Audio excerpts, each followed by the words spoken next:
In this exercise tutorial, I'm going to be taking you through how to do a single arm dumbbell press on one of these exercise balls, or otherwise known as a Swiss ball.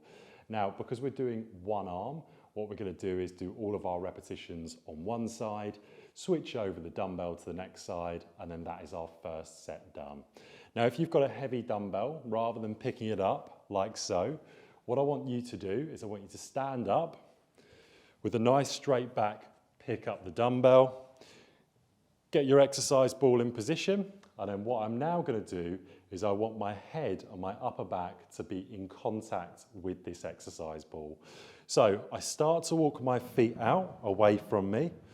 I've got my elbow in as I do so, and once I've got my head and upper back completely relaxed on the exercise ball, what I'm now going to do is I'm going to flare my elbow out, and I've got my palm facing away from me.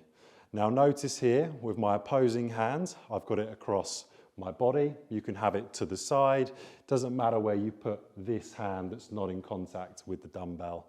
Now in this position, I've got my glutes squeezed, my hips are as high up as possible, and I'm going to bring the dumbbell up and in directly above my chest. So I'm pushing up vertically.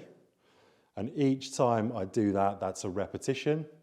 Now let's say I'm done with the repetitions. I'm going to bring it down, transfer to the other side, and do my repetitions on that side as well.